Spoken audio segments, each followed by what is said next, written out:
il y a un vrai risque de prise de position dominante d'Amazon en France. L'hécatombe sociale, elle va être terrible.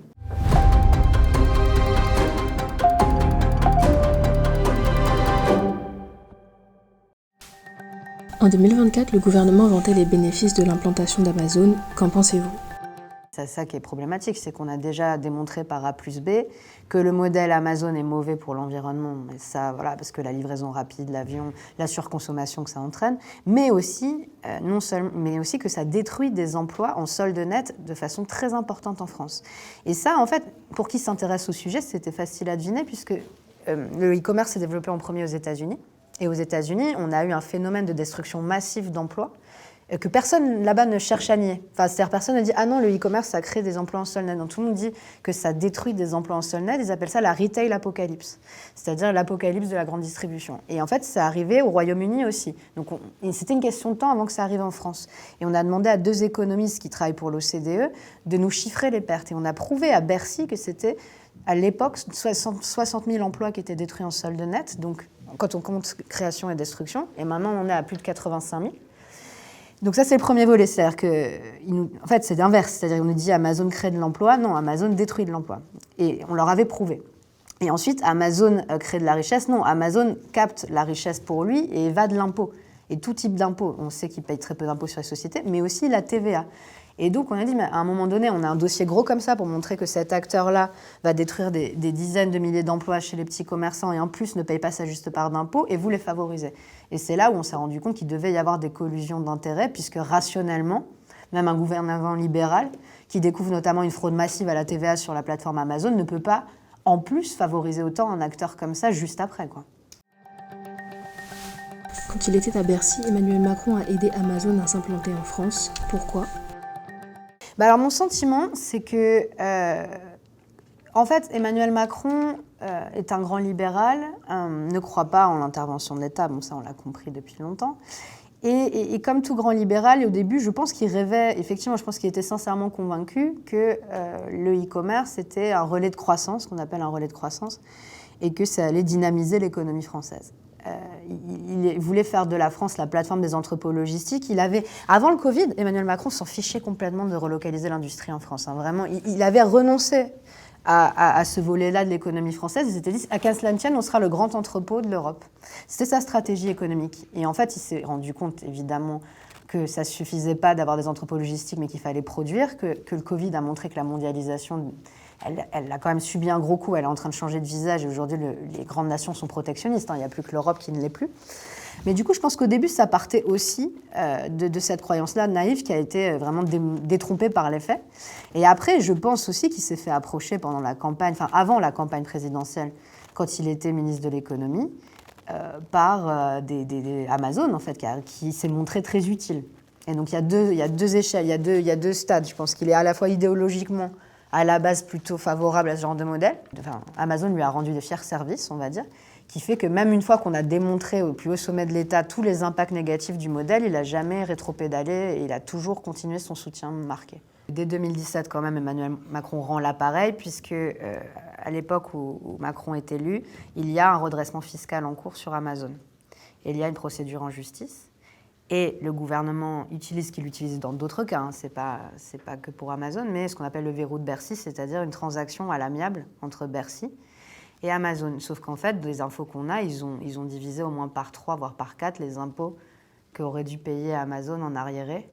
Les retours d'ascenseur que Macron fait à Amazon sont plus tardifs, c'est-à-dire ils sont quand il est président, et notamment on en a parlé dans la loi climat et résilience, donc de 2020, mais aussi à partir du budget de l'État de 2020, où en fait, c'est un autre volet des avantages écrasants qu'il a donné à Amazon. Ils ont réduit par 2 les impôts locaux d'Amazon en considérant justement que les entrepôts étaient des sites industriels, enfin, voilà, dans la cadre de la baisse des impôts de production. Donc en fait, il y a eu des retours d'ascenseur plus tardifs, c'est-à-dire qu'aujourd'hui, le gouvernement Macron a créé une distorsion fiscale absolument sans précédent entre le commerce physique, les magasins tout simplement, et y compris les petits commerçants, et les entrepôts de e-commerce et Amazon en tête. C'est hallucinant en fait, c'est hallucinant alors que c'est des modèles qui n'ont pas du tout de problème de compétitivité, c'est des modèles, comme on l'a dit, beaucoup moins intensifs en emploi et qui du coup, de fait, créent de la destruction d'emplois en solde net. Et on verra qu'en 2017, typiquement, Emmanuel Macron vient d'Amiens, c'est son fief. Il y a 2 grosses faillites d'entreprises à Amiens, Whirlpool et Goodyear, où justement et la France Insoumise et le Rassemblement National tapent sur le manque de vision industrielle du candidat Macron. Or, qu'est-ce qu'il a fait? Qu'est-ce qui s'est passé juste après la fermeture définitive de ces 2 sites? Eh bien, un entrepôt Amazon s'implante miraculeusement juste à côté, à Bove, en fait. Un entrepôt qui est le plus petit à l'époque des entrepôts Amazon, qui effectivement, quand on voit leur stratégie d'implantation au niveau de la France et de l'Europe, n'a pas vraiment de sens d'être là, parce qu'il y a déjà un très gros entrepôt pas très loin. Et c'est vrai que c'est très pratique. Et on voit Emmanuel Macron élu président qui vient le matin, en gros, faire ses condoléances à l'usine Whirlpool et puis qui après explique que du coup les salariés pourront être réemployés chez Amazon. Il va couper le ruban l'après-midi même. Donc il y a destruction créatrice. Il met en scène le fait qu'il ne faut pas s'inquiéter du fait que la souveraineté industrielle de la France est en train de partir dans le décor et que les gens perdent leurs emplois dans l'industrie, mais qu'il y aura du coup les entrepôts logistiques comme relais. Voilà, c'est ça le mythe qu'il essaye d'instaurer, sachant en passant, c'est pas du tout les mêmes salaires, mais bon, et ni le même niveau de qualification, mais bon, ça, pour eux, c'est secondaire. Et en fait, on a vu ce phénomène se reproduire à plusieurs reprises. Amazon menace-t-il le petit commerce en France? On parle du plus grand plan social qui a lieu en France aujourd'hui. Le seul fait, c'est que c'est diffus dans plein de magasins et que les médias n'en ont jamais traité comme un vrai phénomène économique. On parle vraiment du même type d'impact en termes de destruction d'emplois que l'époque de la délocalisation dans les années 80. Et ce qui est quand même assez odieux de la part d'un gouvernement qui met la création d'emplois comme étant sa mission principale, qui est prêt à casser le droit du travail pour créer de l'emploi soi-disant, à baisser les indemnisations, à flexibiliser, enfin, vous voyez l'idée à dire que les gens sont trop payés et que c'est pour ça, enfin, il faut baisser les salaires réels pour qu'on attire les gens, baisser les impôts. Enfin bref, tout est fait au nom de la création de l'emploi et de la lutte contre le chômage soi-disant.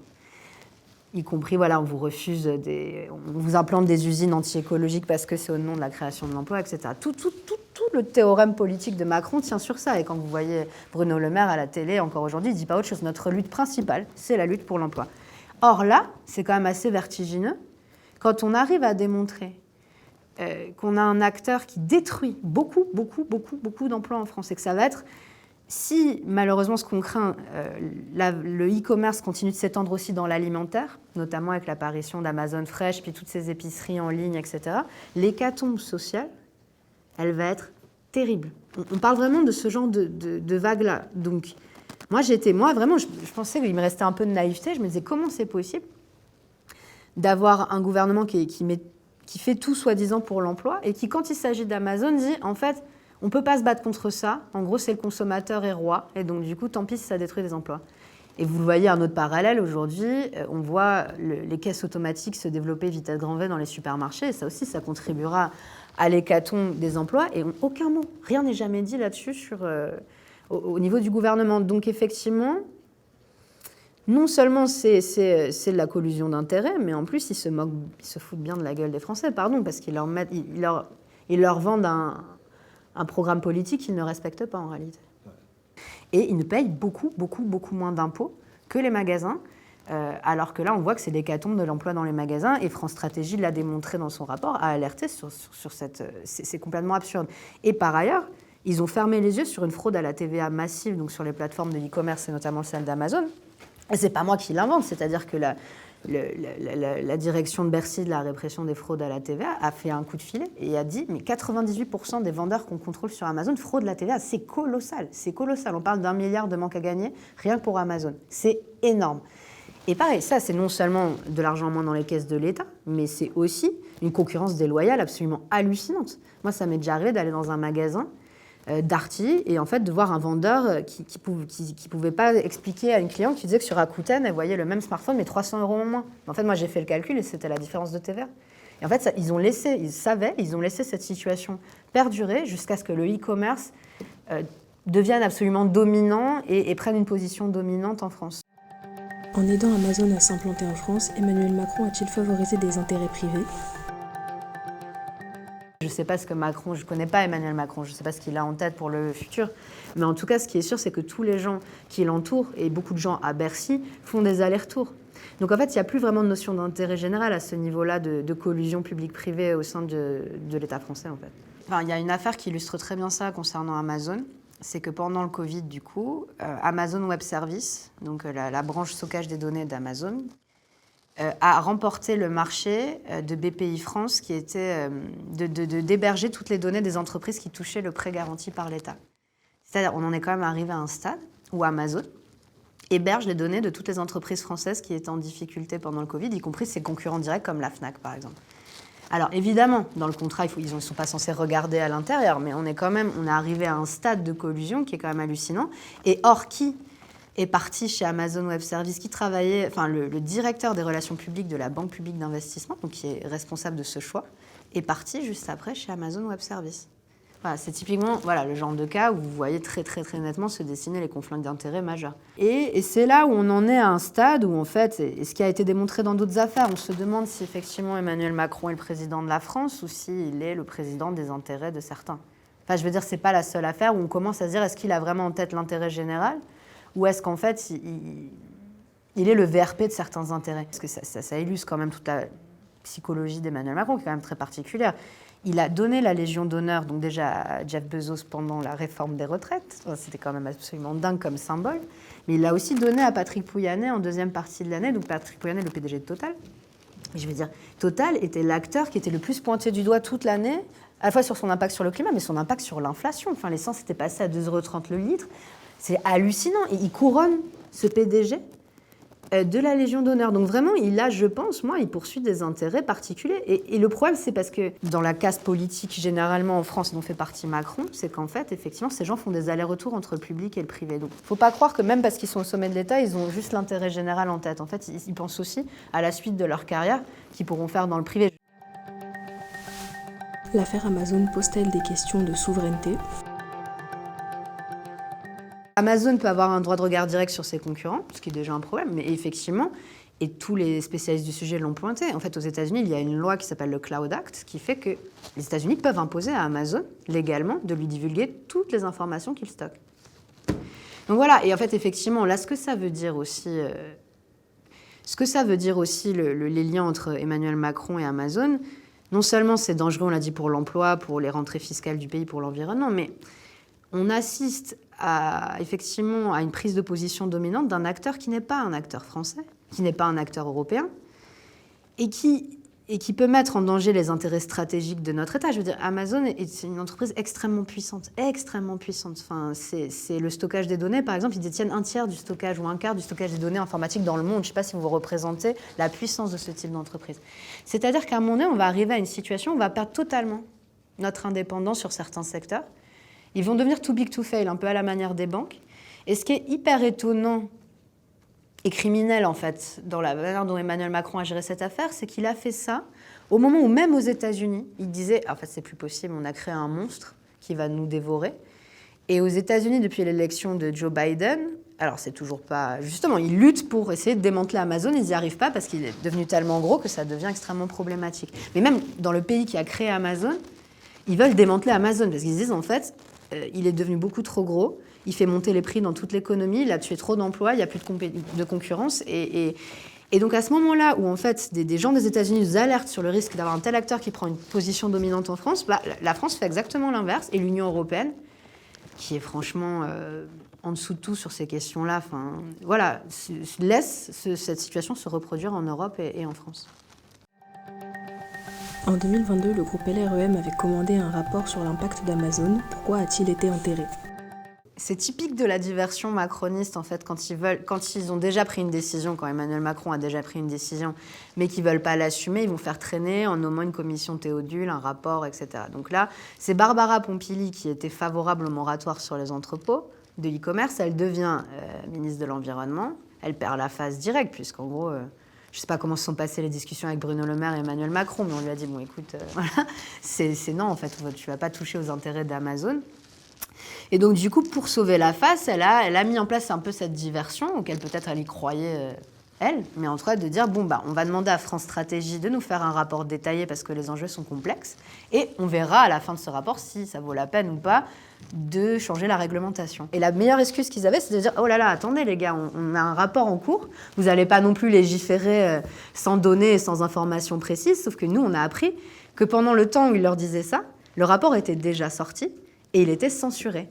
par le gouvernement, parce que les conclusions ne plaisaient absolument pas au gouvernement.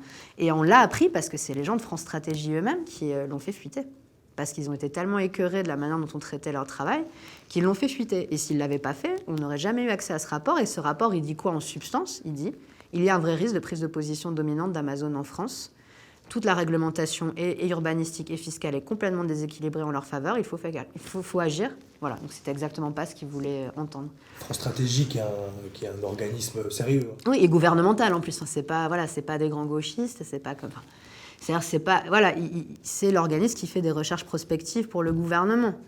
Et moi je les ai rencontrés, ils ont fait leur job avec beaucoup d'impartialité et de sérieux. Ils ont étayé tout ce qu'ils ont dit. Et donc on a un vrai problème là aussi de transparence et de démocratie. Ils ont étouffé le rapport parce qu'en fait, la décision était déjà prise. Et les intérêts remontent à loin, comme on l'a dit. C'est ça aussi qu'il faut illustrer. C'est-à-dire que moi j'ai vu beaucoup de députés Renaissance se faire manipuler. Ils y croyaient dur comme fer, ou d'autres en fait savaient qu'on les manipulait mais ne disaient rien par lâcheté politique, je pense, mais il y en a qui se font manipuler à chaque fois, c'est-à-dire on leur ment, puis ils recommencent. Et maintenant, on en arrive à un stade où, en fait, ce qui est terrible dans cette histoire, c'est qu'il y a tellement d'emplois qui ont disparu dans les magasins. On en est à 85 000 en sol net, déjà il y a 2 ans, donc je ne vous dis même pas aujourd'hui avec toutes les faillites. Là, il ne se passe pas une semaine sans qu'une enseigne de commerce de textile n'annonce faire faillite. Naf, Comptoir des Cotonniers, Camailleux, etc. Moi, tous les mois, je vois des nouvelles faillites. C'est-à-dire que tout ce qu'on a... C'est terrible à voir, parce que moi, ça fait 6 ans que j'essaie d'alerter sur ce sujet-là. Et maintenant, j'ai envie de dire, c'est déjà quasiment trop tard pour sauver les emplois en question. Donc, dont acte. Mais moi, j'ai envie que les macronistes aillent s'expliquer dans chaque ville, petite ville moyenne, où en fait, tu as des magasins qui ferment et où ça crée du chômage en plus, parce que c'était des gens peu qualifiés, notamment des femmes, qui occupaient ces emplois. Maintenant, qu'ils leur trouvent des solutions. Mais tout ça, ils en sont responsables, ils auraient pu éviter ça, ils ne l'ont pas fait. La loi climat visait à limiter l'artificialisation des sols commerciaux. Comment expliquer qu'Amazon ait bénéficié d'une exemption? On était très surpris en fait, à la fois parce que nous, on était très favorables à l'interdiction d'artificialiser pour tout ce qui est zone commerciale. On sait que la France a été défigurée pendant des années par des zones commerciales qui aujourd'hui font faillite et qui ont tué aussi les petits commerces de centre-ville. Donc si on pouvait, on soutenait la partie zone commerciale de la décision d'Emmanuel Macron, le fait qu'il en exempte les acteurs dominants du commerce qui étaient en train de s'implanter très rapidement et de menacer les emplois justement dans les magasins, qui étaient les acteurs de e-commerce, nous a paru un espèce de cadeau en or, un pont d'or en fait. C'est-à-dire que vous empêchez le magasin physique de continuer à s'implanter. Et par contre, vous êtes un secteur concurrentiel au magasin physique qui emploie des gens, et vous n'avez aucune limitation, aucune pression sur votre impact sur l'environnement et sur l'artificialisation. Et donc, on s'est dit que là, c'était vraiment un avantage compétitif plutôt pour Amazon qui était colossal, sachant que le gouvernement s'est défendu en disant qu'il y avait beaucoup d'acteurs français qui eux aussi avaient des entrepôts, et la grande distribution notamment, mais sachant qu'en fait c'était Amazon qui était de loin l'entreprise qui développe le plus d'entrepôts en France, vraiment de très très très très loin. Pour un entrepôt Fnac, c'est une dizaine d'entrepôts Amazon. Donc en fait, l'acteur qui a vraiment bénéficié de cette exemption, c'est Amazon. Donc du coup, pendant le début de la loi climat et résilience, où il y avait cet énorme trou dans la raquette, où on discutait du moratoire sur les zones commerciales, et il n'y avait pas les entrepôts du e-commerce, et Carrefour et compagnie avaient raison d'arriver devant l'Assemblée et de dire « mais vous vous moquez de nous, là, c'est pas possible, vous pouvez pas faire une telle distorsion de concurrence ». Donc il y avait des parlementaires, y compris Renaissance, qui commençaient à ruer dans les brancards. Et la meilleure excuse qu'ils avaient, c'était de dire « oh là là, attendez les gars, on a un rapport en cours, vous n'allez pas non plus légiférer sans données et sans informations précises ». Alors que l'ensemble des groupes politiques étaient inquiets de l'exemption accordée à Amazon, comment expliquer qu'elle soit finalement adoptée ? Ça passe quand même, mais parce que la Macronie a été conçue comme un groupe politique qui est extrêmement docile. Enfin, je veux dire, ils n'ont pas le droit de voter contre l'avis du gouvernement. C'est arrivé qu'une fois, je crois, dans tout le quinquennat précédent, sur l'huile de palme. Ils ont frondé une fois sur l'avantage fiscal à l'huile de palme, c'est tout. Mais sinon, en fait, le mieux qu'ils peuvent faire, c'est s'abstenir. Donc effectivement, comme ils étaient ultra majoritaires à l'époque à l'Assemblée, il n'y avait aucune chance que ça passe sans eux. On l'a fait voter par le Sénat, qui est à droite. Donc le Sénat a quand même voté le moratoire sur les entrepôts de e-commerce. C'était un pas de fou. Et en fait, on a vu Amazon paniquer complètement à ce moment-là. Amazon, par la voie du lobby de la logistique et du lobby de la vente en ligne, c'était pas lui qui démarchait directement les gens. arroser les sénateurs de mails assez agressifs en disant « vous n'allez pas écouter ces sophistes, ils vous ont menti depuis 3 semaines, etc. » Ils ont paniqué, vraiment. Ils ont paniqué, donc après, les pressions ont dû être très fortes du côté du gouvernement pour maintenir un peu tout le monde. C'est d'ailleurs ce qui a fait, c'est un des déclics qui a fait que je me suis engagée en politique après. Hein. Parce que moi, j'avais des gens que je voyais convaincus de la justesse de notre combat et qui, au dernier moment, ont retourné leur veste dans l'hémicycle et se sont abstenus. Donc des députés LREM. Des députés LREM. Donc ça m'a forcément beaucoup déçue. Qui étaient inquiets des ravages d'Amazon. Ouais, qui étaient inquiets des ravages d'Amazon, des distorsions de concurrence, enfin qui voyaient que ça ne pouvait pas tenir, quoi. Mais effectivement, les pressions ont dû être fortes parce que c'est vraiment pas passé loin. Parce qu'on n'a pas réussi à le faire voter par l'Assemblée. Aujourd'hui, ça serait passé. C'est-à-dire que... Et le problème aussi... Et c'est un truc qu'il faut dire, le problème de la Ve République, c'est qu'on n'a pas la main sur l'agenda parlementaire, les oppositions. Là, aujourd'hui, moi, je dépose une proposition de loi, et j'arrive à la faire voter dans ma niche parlementaire sur le moratoire sur les entrepôts, je suis sûre que ça passe, vu l'état vu l'état des forces politiques en présence.